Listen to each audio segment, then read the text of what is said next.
Hello and welcome to today's Clarion Power and Energy Series webcast brought to you by Renewable Energy World and Power Engineering and sponsored by Trojan Battery. Today's event, the growth of battery storage for the off-grid mini-grid market, what to expect in 2019, will be presented by Logan Goldie Scott, Dr. Peter Lilienthal, and Vicki Hall. The presentation is both live and interactive, so you can ask a question at any time by clicking on the Ask a Question button in the presentation window. And if you're running any pop-up blocking software, we recommend you disable it. We also recommend that you close down all your other applications just for better performance. The event resources section does have the presentations that you'll be seeing today for download. If you don't see the presentation that you're looking for, feel free to let us know by typing your question into that Ask a Question box again. For your convenience, the presentation will be available on demand within 24 hours of this live event. A reminder email will be sent to all registrants with a link to the archive, and you can also find it on the home pages of renewableenergyworld.com and powereng.com. So now it gives me great pleasure to introduce our speakers for today. First up, we're going to hear Logan Goldie Scott, who's the team leader, Energy Storage Insight with Bloomberg. Logan heads up the Energy Storage Insight team at Bloomberg New Energy Finance, NEF. He leads the company's analysis on the global energy storage markets, providing insight on the technology markets, policies, and regulation, and the competitive landscape. He also oversees BNEF's flexibility and resiliency focus area, a cross-company effort to provide insights on flexibility and market design. He advises utilities, technology companies, investors, and policymakers across these fields, and he's authored numerous research papers and regularly speaks at international conferences and in the mainstream media.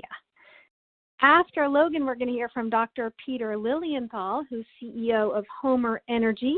Since 1993, Peter has been the developer of the National Renewable Energy Laboratory's Homer Hybrid Power Optimization software. In 2009, he founded Homer Energy, NREL's sole worldwide commercialization licensee to distribute and enhance the Homer model. Since then, he's grown Homer Energy, which now has over 90,000 users and opted-in recipients of its microgrid newsletter, with a project database of 1.7 million Homer files describing over 50,000 projects in 193 countries. He's going to have some great information for us.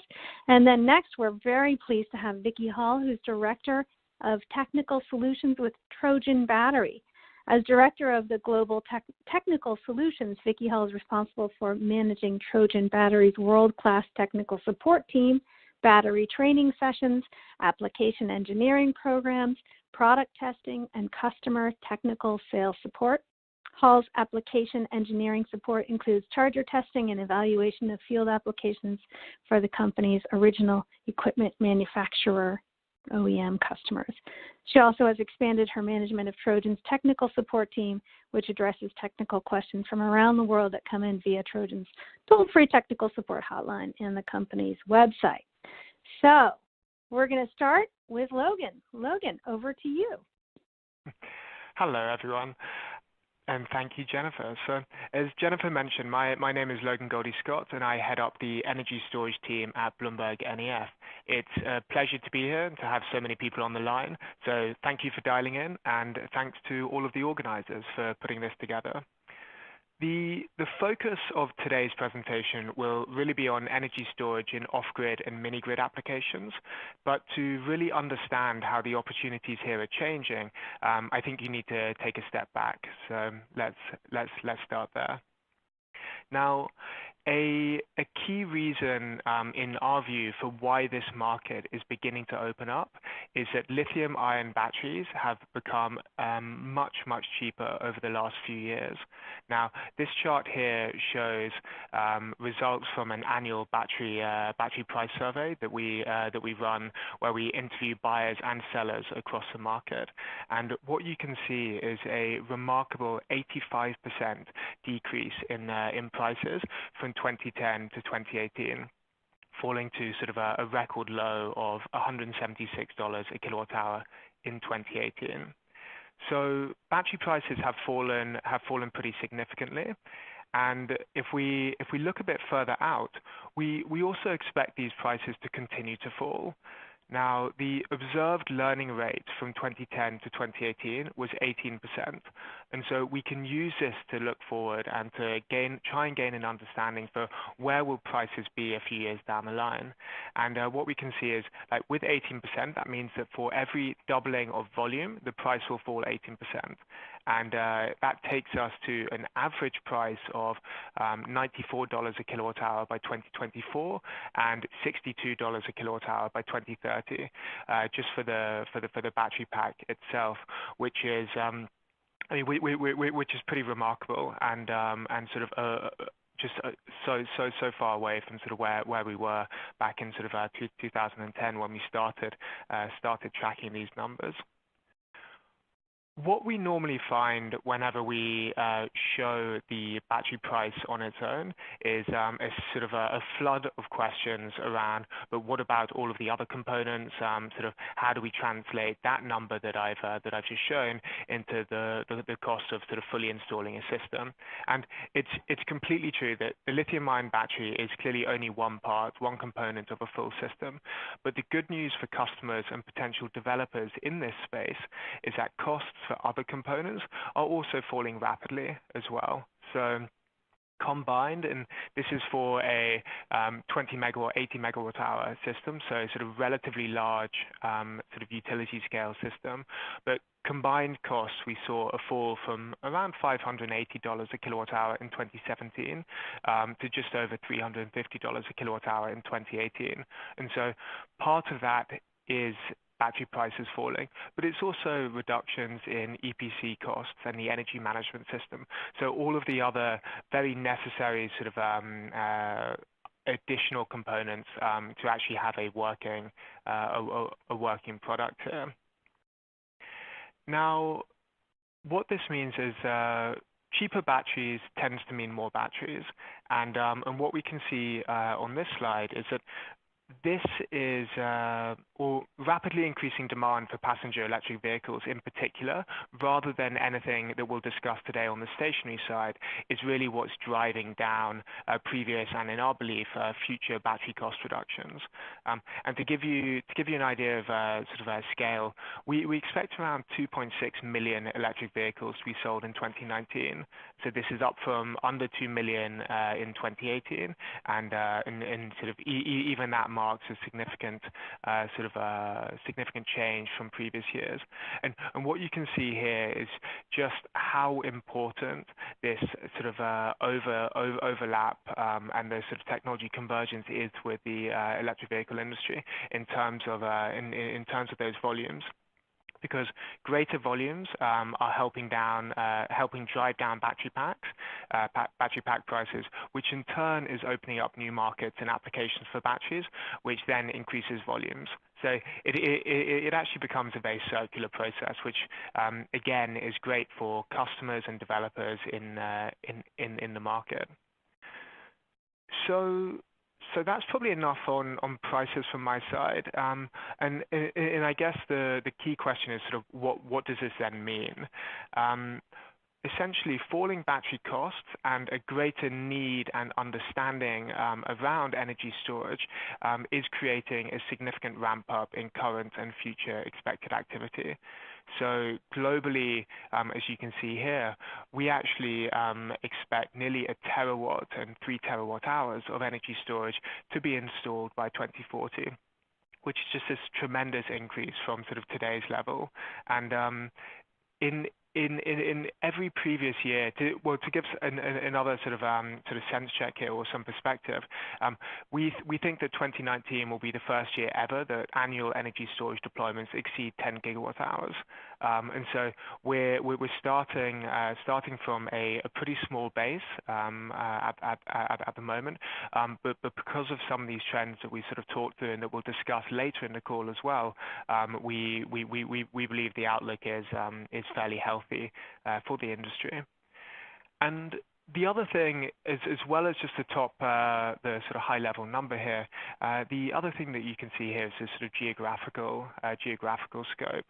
So much of this will be in countries such as China and the United States, where there's a relatively sort of high level of electrification already.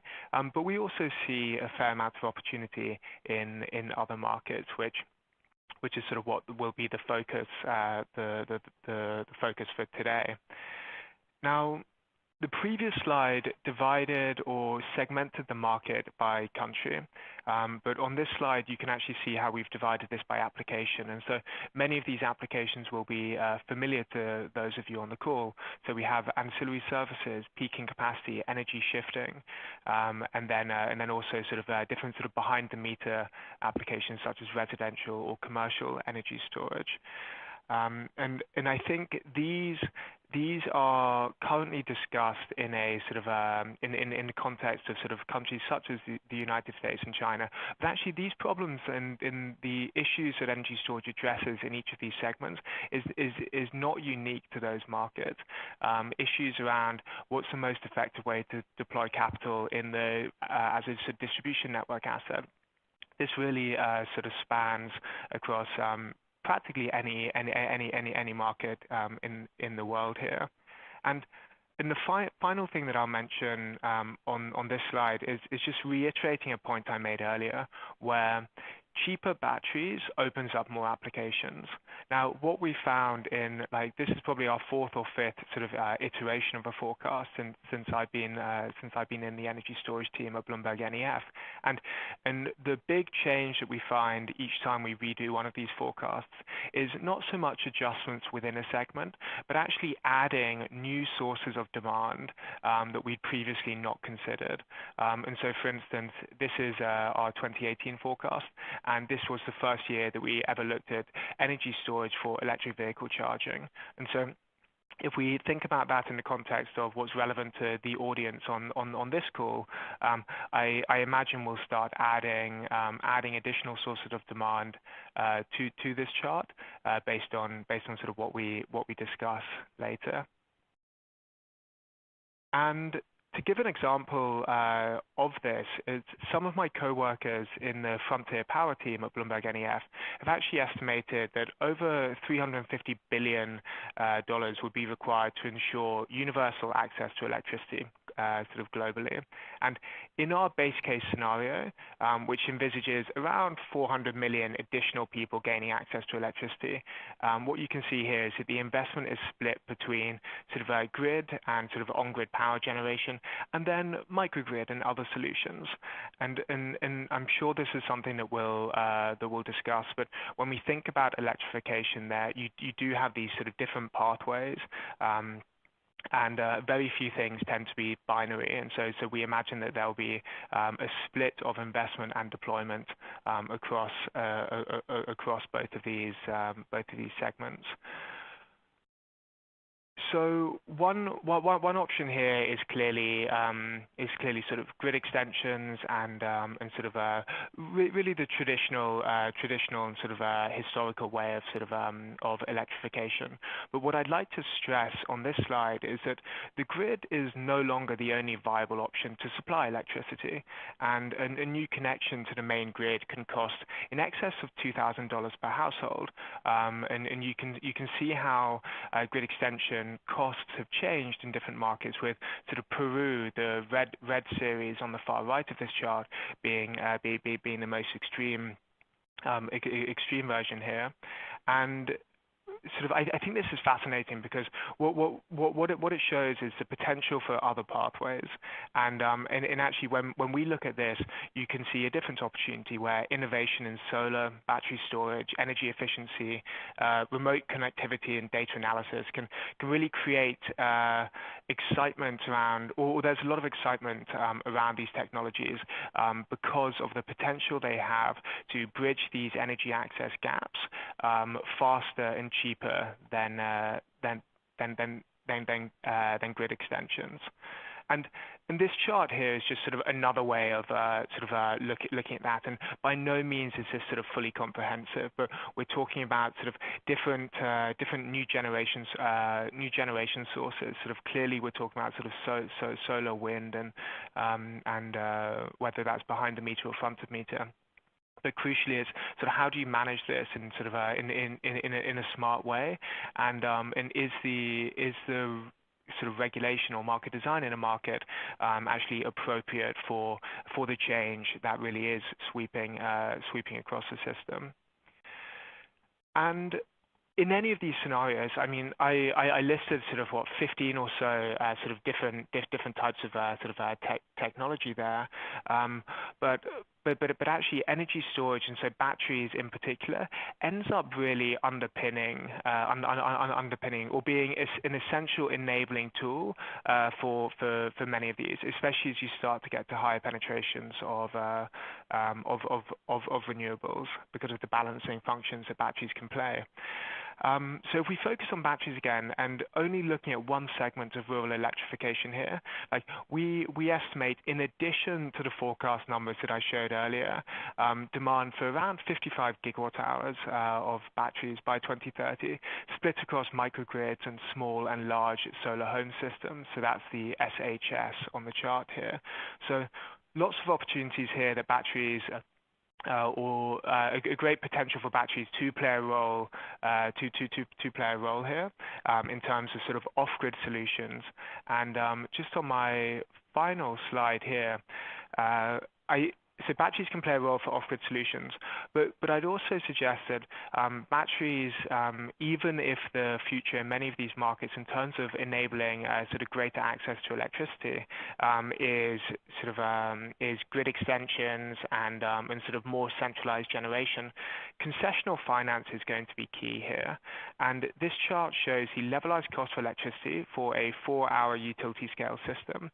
And at the moment, we use a weighted average cost of capital of around 8%, but a lower cost of capital brought about by development banks, for instance, or any type of concessional finance would make storage even more attractive. And I think some of the work or some of the focus areas of the World Bank and other organizations at the moment is clearly pivoting to energy storage to see what role they can play. So that's probably enough from my side, but hopefully that's given a nice sort of high level view of sort of how do we see or what's happened that has got us to this point, and then and how do we see this structure in the market changing over time, and I'll just end with I think this is a fascinating place or it's a fascinating market segment to be looking at, where cheaper batteries are resulting in just much greater opportunities that we haven't even considered in many of these applications across different countries. And energy storage is wonderful because of its versatility. And with that, I'll pass to my fellow panelist, Peter, from Homer Energy, to take it from here and to give a bit of a deeper review of the market. So thank you. Well, thank you, Logan. And I'm going to jump in. And I thought my contribution to this would be to focus on lessons learned from the last 25 years. Whoa, did that? So hopefully I've moved to the next slide seamlessly there. And just a little background on Homer Energy, because we've been doing designing these hybrid systems now for over 25 years, starting at NREL back in 1992. And we're really focusing on hybrid systems. So I'm not going to talk a whole lot about the smaller solar home systems. I'm talking about where batteries are combined with other technologies, whether it's solar, we used to and still do wind and grid-connected projects as well. But so the first 15 years or so of Homer was at NREL, and many enhancements, et cetera, but it became obvious that there was a commercial opportunity here for these hybrid systems. So Homer Energy was formed in 2009 with the exclusive license And at this point, over 250,000 people have used Homer, 90,000 people opted in, and which makes it sort of the de facto global standard for designing hybrid systems, whether you call them microgrids or mini grids, or just distributed power systems. But how do you combine the different technologies together? We look at three main markets. So Logan talked a fair amount about energy access, and in some ways that's a very exciting market. Another market that's also exciting and often overlooked are island and remote utilities. These are real utility companies, real utility systems, but they're burning diesel fuel. So there's these hybrid systems with solar plus storage or wind are extremely cost effective in those when you're displacing expensive diesel fuel. And now that batteries have gotten as inexpensive as they are, there's actually a number of applications for grid-connected systems. We created a whole new product less than a year ago now called Homer Grid for analyzing grid-connected battery storage systems in conjunction with solar or whatever. And since 2014, we've been collecting data from our users, and that map shows the distribution of over 50,000 projects that have used Homer. We have pretty detailed data, and these projects are in all different stages of development. Most of them are still early in development, so that just shows where the market is headed. So just a quick bit more about the software in case people aren't familiar. These projects can be very site-specific, so you need load data, you need resource data.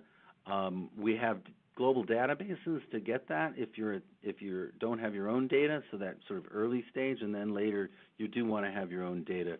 And to analyze storage is much more difficult to analyze than other kinds of energy resources because the chronology is crucially important. So you have to time step through an entire year, either hourly or we can go down to a minute. 15 minutes is pretty common, to how would that system actually operate, and do that for hundreds of different systems where you vary the size of the components to find the least cost system. And then that tells you what's best, but only for one sort of scenario. But what if fuel prices change, or what if you want to find, and I'll show this later, a break point where the system design changes if the battery price or some other price changes. And of course you want your IRR and your return on investment, but also how did the system actually operate? When did you charge and discharge the batteries? When did you use backup generation, et cetera? So to get to sort of the lessons learned part, I want to step back and look at what did we do before batteries were so cheap, and that's all changing really rapidly. But it's worth thinking about this. And in the past, these hybrid systems almost always use lead-acid batteries. They're very mature technology. The challenge with them is that they're not that durable. They typically are good for maybe 800 or 1,000 cycles, and the lifetime depends a lot on how they're treated. So temperature effects are really important. If they get too warm, that hurts the lifetime. And the charge history is really important. They are very sensitive to being over-discharged or overcharged. So that's always been the biggest challenge in the past. We created a new advanced storage module a couple of years ago that takes things like these temperature effects into consideration. And I mentioned the St. Paul, Alaska project because it was over 20 years ago now. And back then, the design goal was let's try to avoid using batteries. And it's a wind diesel system, so it can produce power 24 hours a day. But most importantly, it's using thermal storage. It's overproducing frequently and dumping that excess energy into thermal storage. St. Paul, Alaska happens to have a 12-month-a-year heating load, being in the middle of the Bering Sea. So that's kind of a unique situation. But I bring it up just to show the contrast from where we were in the past, where you almost had to use batteries, and they were really sort of the weak point in the system, to where we are now. So a couple of the lessons learned that I think are worth discussing is, when we do this analysis, we can tell the answer varies dramatically. I mean, your load shapes and a variety of things, what kind of system you're looking at. So rules of thumb we don't think are at all adequate. Another really important lesson learned is how useful backup generators can be, because you don't need to use them very much at all, and it reduces your battery sizing dramatically.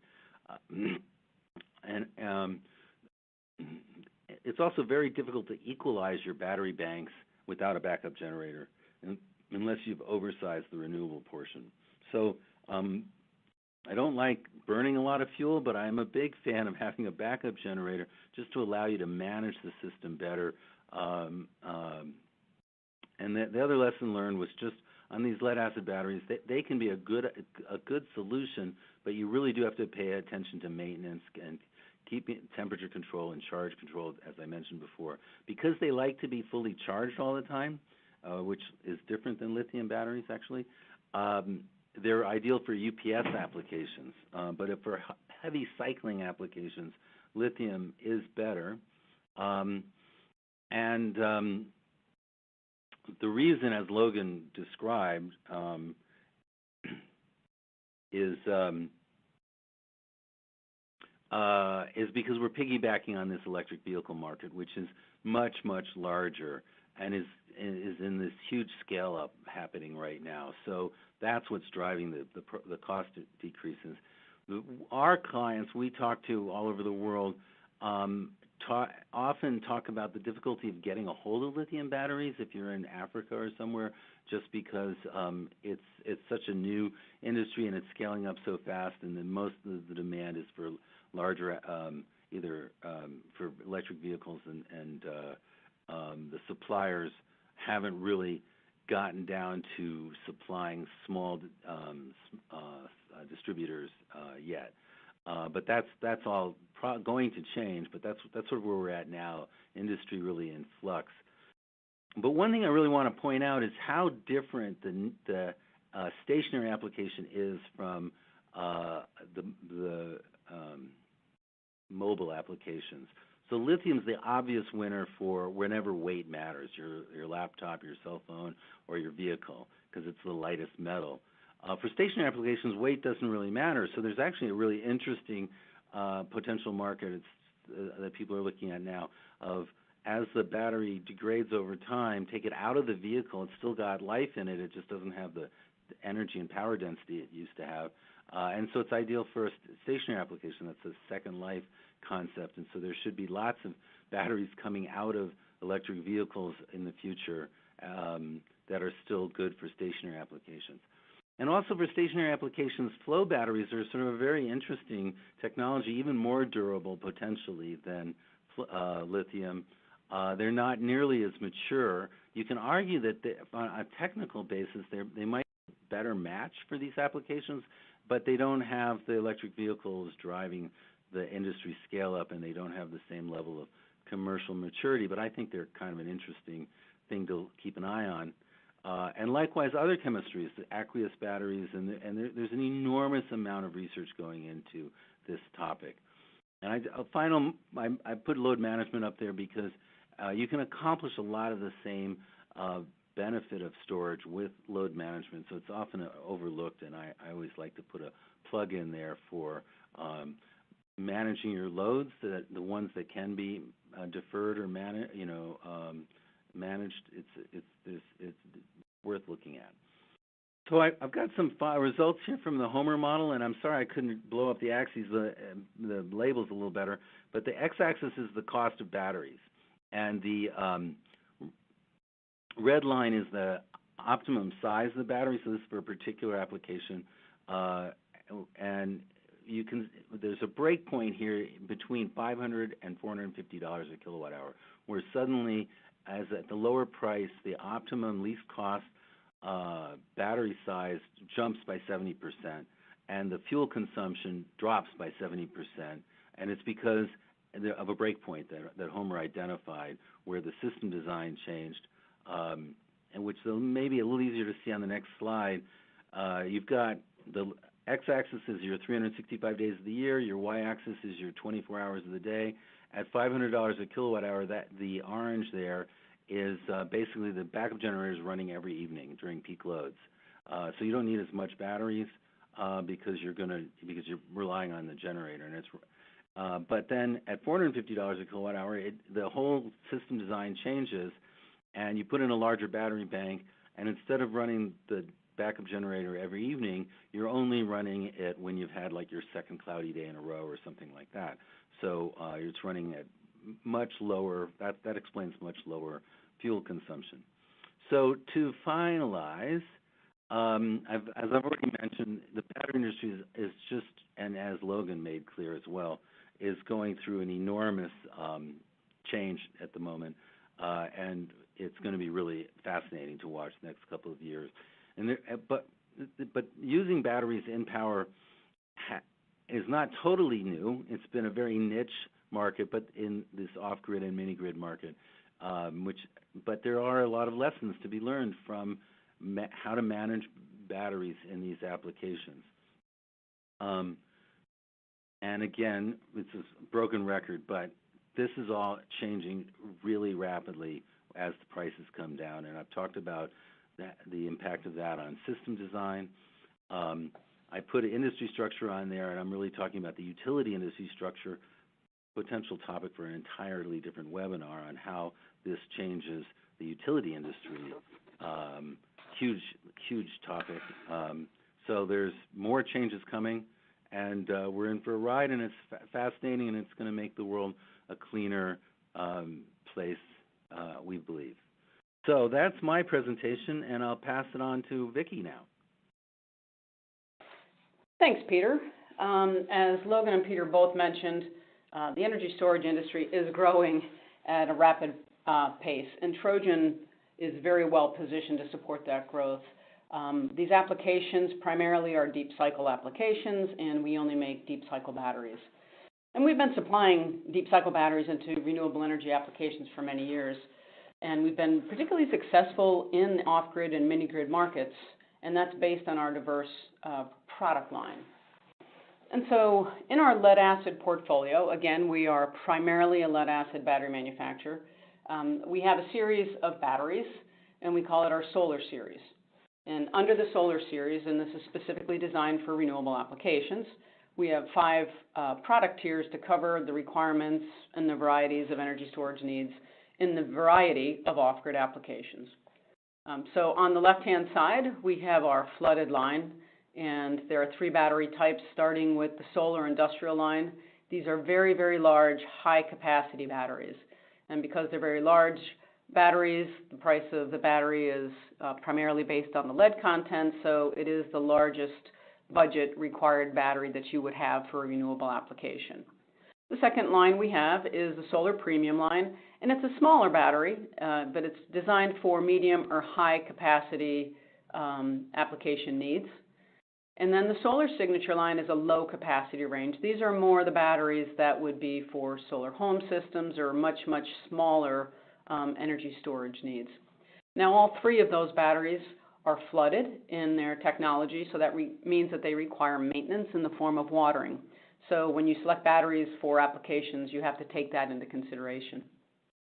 On the right-hand side of the page, we have our valve-regulated lead-acid line, or typically called sealed. These are batteries that do not have a free electrolyte in them, so they can actually be placed on their side to operate if there's space constraints. We have an AGM line. AGM stands for absorbed glass mat. And those batteries really are designed for medium or high capacity energy storage needs. And it's about a medium-sized budget. The gel line is a low capacity range, and they're a little bit more expensive than the AGM battery, so that has typically medium or large budget requirements. Again, those batteries are sealed, so there is no watering required. However, they do require some pretty specific charging to make sure that the batteries are not dried out. So in the prior slide, I did have an IEC 61427 life put for all the batteries, and in renewable applications, there's an industry-specific test. It is that IEC 61427 test. That's used to evaluate battery life in a photovoltaic application.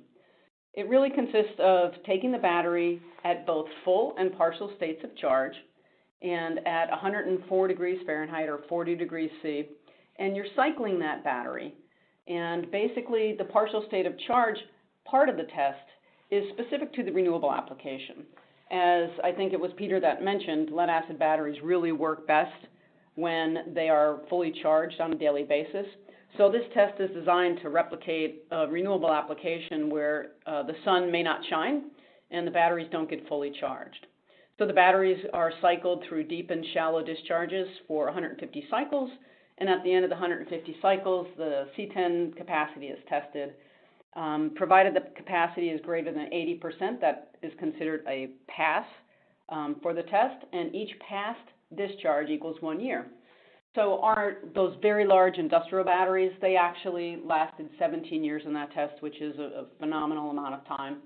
The premium line lasted 8 years, and the AGM line lasted 8.5 years. So we understand the application because we've been in it for a long time, and our products are made to withstand the rigors of the RE cycling application. Now, we're primarily a lead-acid battery manufacturer. However, we just recently launched a lithium-ion range, and it's called Trillium. And Trillium stands for Trojan Intelligent Lithium. And it's been designed and engineered in the United States, which we're very proud of. And we're seeing more runtime, more life, and more peace of mind. Lithium-ion can be a scary topic for some people. They see that there's some bad things that happen if the batteries are not treated properly or if there's a manufacturing issue. So what Trojan did was to make sure that we use the safest chemistry and system that we could possibly design. So our chemistry is lithium iron phosphate. It is not a cobalt-based chemistry. When we designed the battery, we realized that there are lots of different applications in both motive and standby where they use existing lead-acid chargers. We wanted to make sure that that product is compatible, so the batteries will be costing more. We didn't want the end customers to have to then pay more for a specific charger. So the batteries are designed to be used with existing lead-acid chargers. There's integrated intelligence inside the battery, which is very important.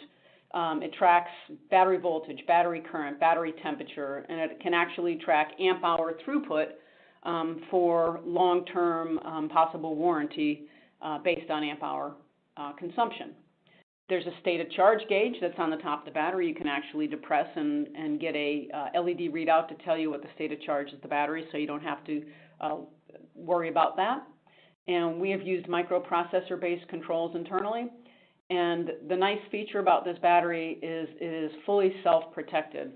So there are several things that can trigger a lithium-ion battery to not have such a good experience. So high temperature, very, very low temperatures. If you have high voltage or high discharge, the battery doesn't like that. So the battery is actually self-protected in that it shuts off in those cases. So if it's in order to protect itself. So if the voltage gets too high, the battery will shut down. If the battery gets over-discharged, it will shut down. But it is a self-healing fault, which means that when that condition is abated, the battery actually starts itself automatically. There is no user intervention needed. So that's pretty nice. And because it's a lithium chemistry, the cycle life is definitely a lot longer than lead acid. Our batteries are tested to greater than 5,000 cycles at 80% depth of discharge. Typically in lead acid, we say that we want you to be in the 50% depth of discharge range for long life. With a lithium-ion battery, you can actually take the battery deeper. So the Trillium series consists of 3 batteries. There's 2 12 volts and 1 24-volt battery.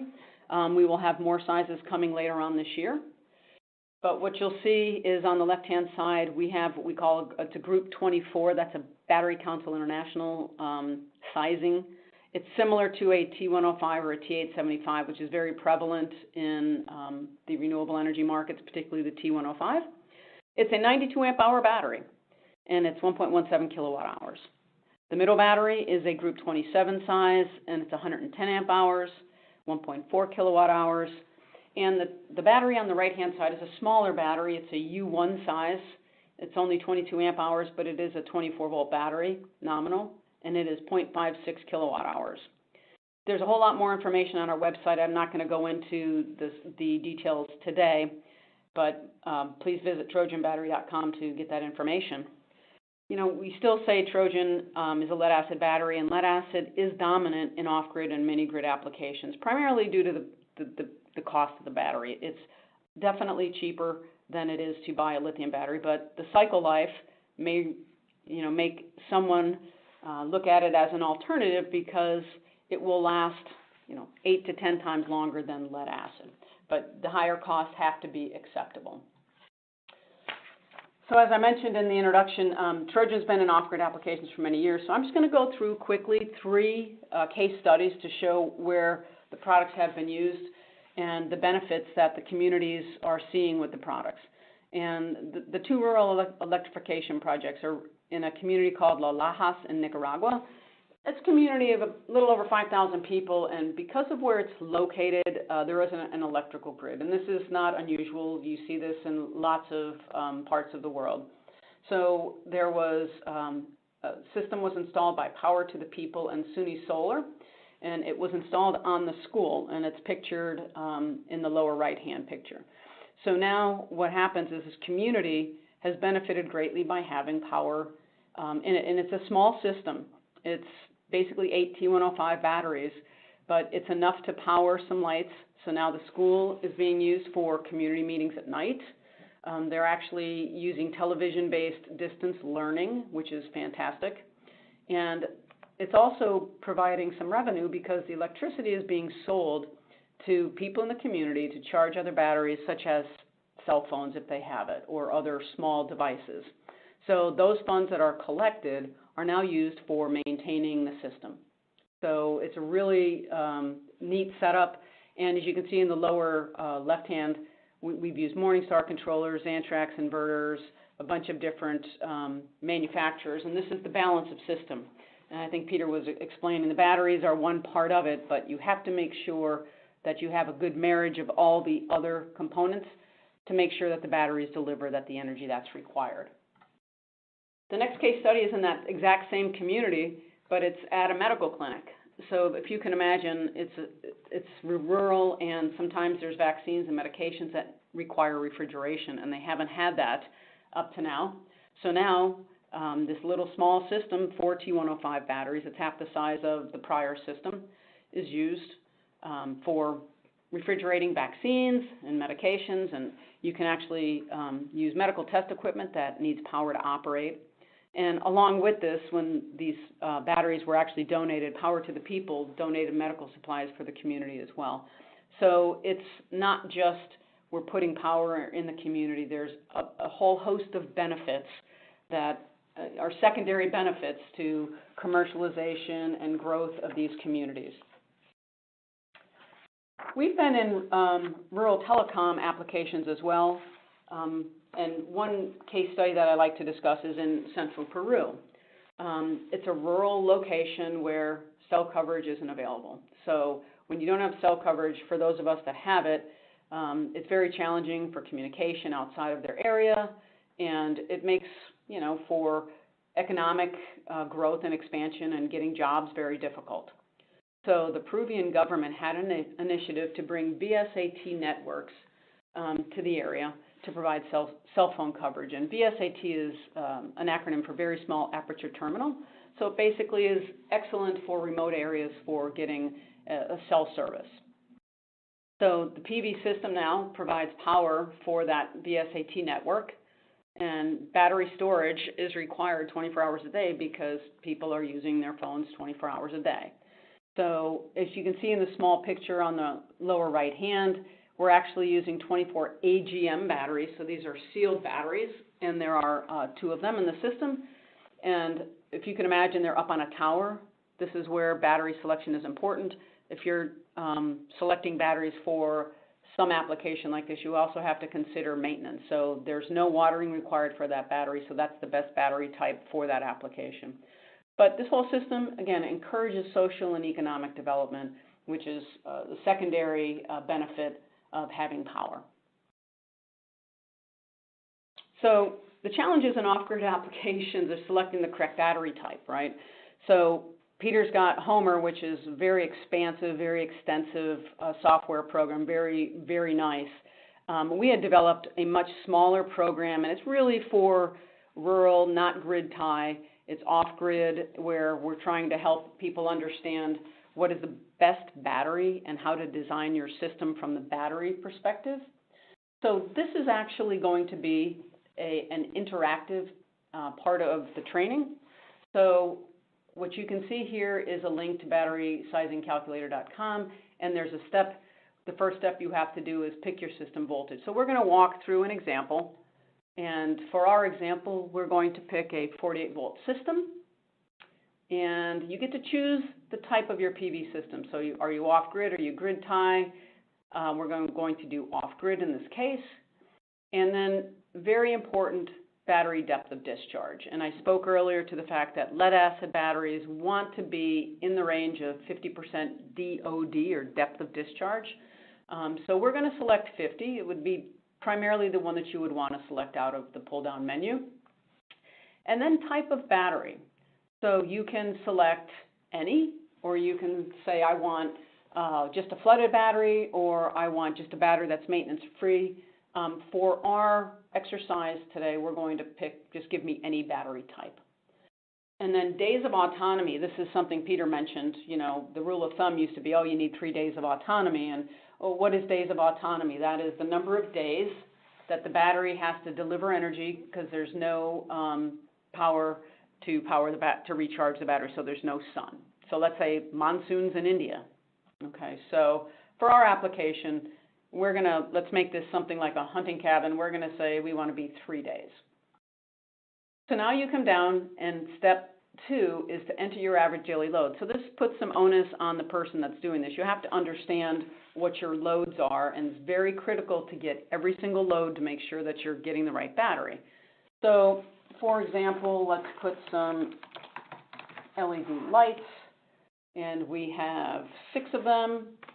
And we want them to run for 6 hours a day, and they draw 12 watts each. Every time you add something in, it starts to add to your system loads and your battery capacity requirements. So we're also going to put a refrigerator, because it's a hunting cabin. We want to keep everything cold. There's quantity of 1. It actually cycles about 12 hours a day. It's plugged in, but it cycles on and off, as you're well aware. 250 watts. You can continue to add another item. We'll just do a fan, and we have 1 of them. It runs 24 hours a day, and it draws 35 watts. Then you hit the button called Calculate, and what it does is it prints out in the range that you selected, and we selected any. So you can pick any battery out of this selection to meet your needs. So it starts out with an AGM battery, it goes to a gel, it goes to a solar signature line, it actually goes to an industrial line, which is the very, very large batteries. But when you come across here, it tells you how many batteries you would need, how many strings in parallel to get the capacity that you need, so the total number of batteries, the capacity range, calculated DOD, and then the cycle life that's estimated based on all your inputs into the system. So it's very important that you make sure you put the correct inputs in, and then you can actually print this out and take this to a master distributor that is a Trojan master distributor, and they can help you select these batteries. But again, looking at the depth of discharge, this one battery here, it's 24 of them, it's only 26% depth of discharge. We wanted 50 around, so it gave us these choices. So this is a nice way for kind of do-it-yourselfers or small off-grid applications. If you know what your loads are, even in mini-grids, you can plug this in and you can get a nice output to figure out what your battery needs would be.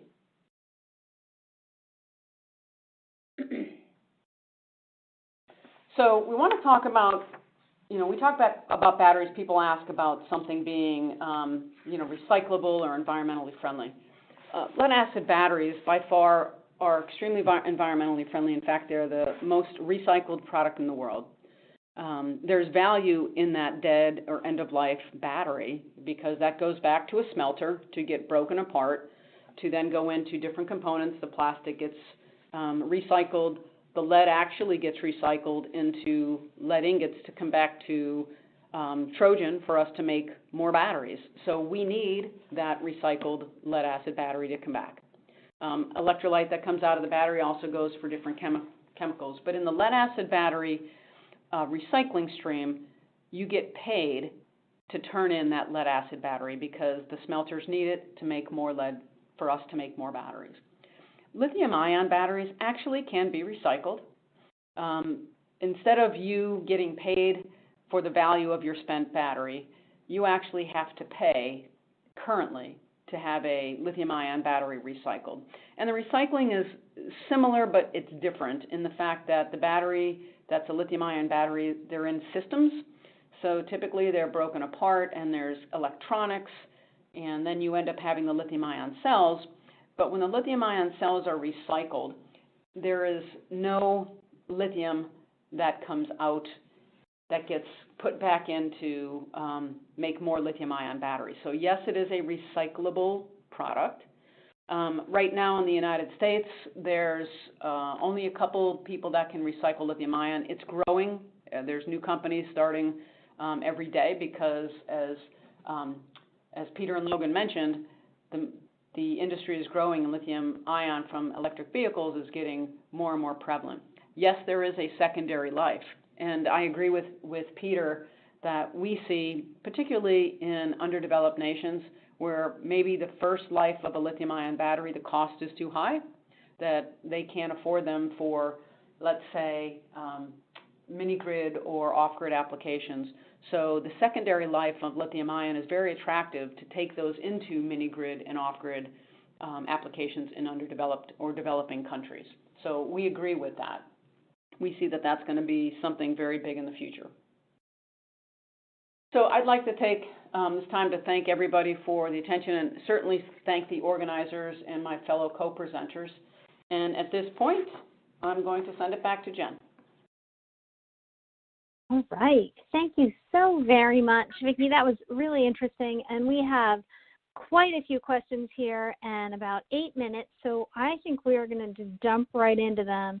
We've got a lot of questions on pricing, so let's start on that.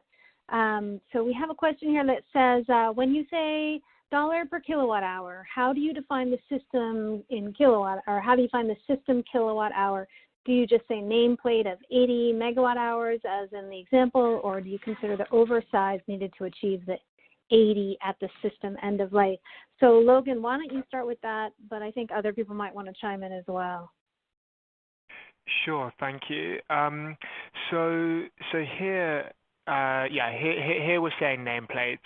So as you can see at the top, I mean, it's a really good question because how you define these ends up having a huge impact on the sort of actual usable price. So here we're saying nameplate, and then whenever we do our calculations, we'll apply depth of discharge, degradation to the battery afterwards, but because it really depends on how you're using the battery. So different use cases will end up having a different amount of oversizing and a different degradation profile. And then just looking at another question that seems to have come up a couple of times here, but still related to price, is whether this sort of 176 or actually any of these numbers here are representative of the market, or sort of what's higher and lower.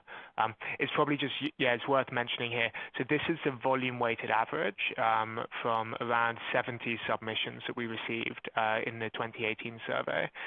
It includes electric vehicles, electric buses, and different stationary storage applications. So the actual price available to a sort of buyer will depend on a few factors: the volume, the chemistry choice, etc.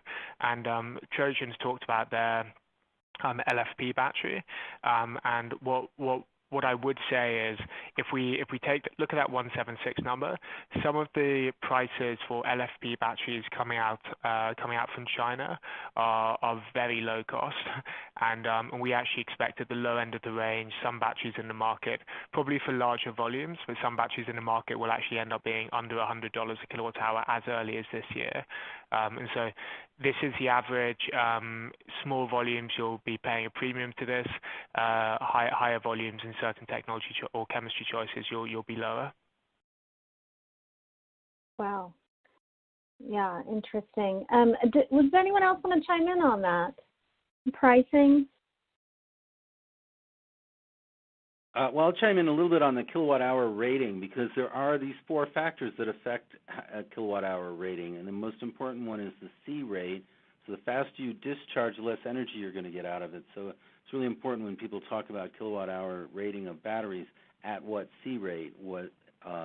And then the questioner raised the important point about, well, it's different at the beginning of life and end of life. I think that there's always rated at the beginning of life, but it's important to remember that it's not going to stay at that capacity for the entire life.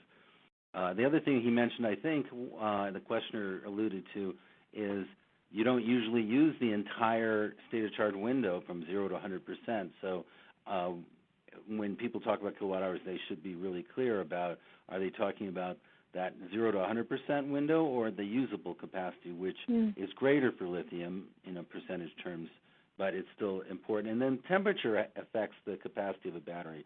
So warmer temperatures, you can get more energy out of the battery. It reduces the lifetime. So batteries are really complicated. So that's why we created the advanced storage module. Gotcha. Okay, great. Well, so we have some interesting questions on chemistry. So one question is there enough cobalt to support this projected growth? Vicki, do you want to start with that? Sure. Well, let's be clear on the technology from Trillium that Trojan's lithium-ion battery is. It doesn't have cobalt. So I think if cobalt is present in NCA, NMC technologies, which is really what's in electric vehicles. And that's an interesting question because there's lots of negative press about cobalt due to I think 58% of the world's cobalt is mined in the Democratic Republic of Congo, and they use child labor. So there's a lot of not so good human resource things that are going on in that area. So that is good for energy density. That's why it's good for electric vehicles. Again, using the lithium iron phosphate that we are, it does not contain cobalt. So we don't have to worry about, cobalt issues or cobalt supply. But it's a good question. There's very few places in the world that actually you can get cobalt, and Russia, I think, is the second after the Democratic Republic of Congo. So it's gonna be interesting to see because it's not a recyclable metal. Yeah, definitely. All right. Other questions on chemistry, given the massive amount of investment into lithium-ion batteries, are there any hopes for other types of battery technology, lithium metal, microchip? Any hopes for new technologies? What does the panel think? If I can take that just for a second, there's clearly hope for other technologies, but it's just you have to work through sort of what do you need to believe for some of these other technologies to have a presence in the market. Now, if we take flow batteries for example, like from a technical perspective, some of these are fascinating and could clearly play sort of a useful role in longer duration energy storage applications. But what pretty much all of the flow battery companies currently sort of operating in the market sort of all agree on is that they need scale in order to become cost competitive. And the real difficulty that they have at the moment is getting that initial scale that helps them be cost competitive. And so there's hope for them, but I'd argue that for non-lithium companies at the moment, it's a very challenging market. If customers come in and start giving them the scale that helps them get down that cost curve, then fantastic, and it gives customers sort of another set of sort of technology energy options, which sort of the market would no doubt appreciate. But until that happens, I think it's a long road ahead. Anyone else want to comment on that? We're almost out of time. I think flow batteries would be great, but I agree that they don't have the commercial maturity yet, and they need to scale up. And so I'm kind of rooting for them, but it's sort of trying to catch lithium is a tough road for them.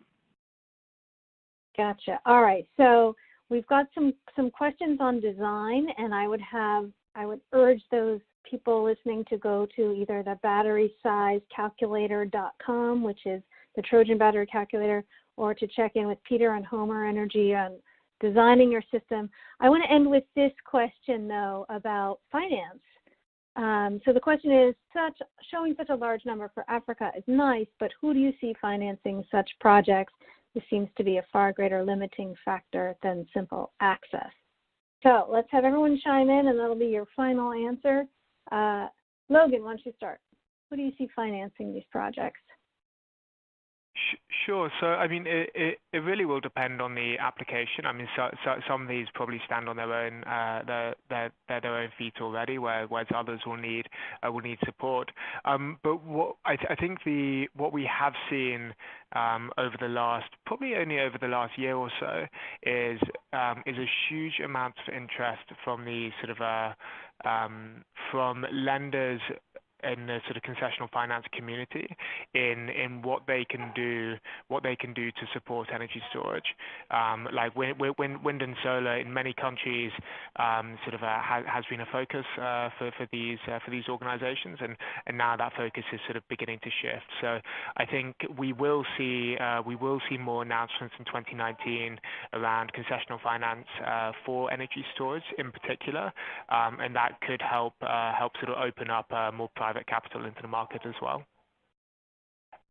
All right, sounds good. Peter, how about you? Where are your clients? Yeah, no, that's an absolutely excellent question. And if you just look at the hard costs of these systems, they're cost effective, but the soft costs, the development costs, are the killer, and that's all money that needs to be spent early in the project before you can get debt or something like, less expensive capital. So concessionary finance is really critical, and the development banks like the World Bank are beginning to appreciate the importance of helping in that early stage. And the other thing that's going to open up, a couple of things that are going to open up finance, one of them is aggregation. So financing an individual project is tough because they're typically small, and the finance community really likes to finance large packages. So aggregation, doing 20 projects that are all somewhat similar is what people are thinking that of how to make this actually happen, and it has other advantages as well, because you need not just the system, but you need some support for it. You need technical and managerial support for them, and so one support organization should support multiple systems. So you can't just do one-offs. And that's in the past it was that's the way it was done. Is it was a grant project, they would do one-offs. They weren't really sustainable. They didn't have the support behind them. The development costs were too high. So aggregation is a solution. And one of our partners, Odyssey Energy Solutions, is building a platform for that kind of aggregation and matchmaking of developers and finance folks. And I might mention the World Bank's got a $300 million project or fund now for microgrids just in Nigeria. So the finance is beginning to open up here, but the key is having good developers and aggregating projects.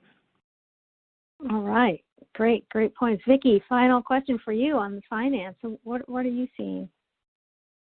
Well, I'm actually going to defer from we're a battery manufacturer. We don't see we actually do lots of projects. Nigeria is one of the locations, and Peter's right. We've done lots of projects with the World Bank. So It's way out of my league, but we certainly have done projects with the World Bank. Gotcha. All right. Well, great. Well, thank you to everybody. Thank you to our audience. We do have lots of questions. If we did not get to your question, rest assured that the speakers today will have access to those questions and will reach out to you individually with an answer for you if they can. All right. So on behalf of Clarion Power and Energy, Renewable Energy World, and Power Engineering, I'd really like to thank today's speakers, Logan Goldie Scott, Dr. Peter Lilienthal, and Vicki Hall, and our sponsor, Trojan Battery, for today's presentation, The Growth of Battery Storage for the Off-Grid Mini-Grid Market, What to Expect in 2019. I think we got some fantastic information, and thanks to our audience for joining us. Again, the presentation will be archived within 24 hours, and if you've registered, you'll receive a link to it. We thank you again for joining us today and look forward to seeing you in more webcasts in the future. Bye-bye.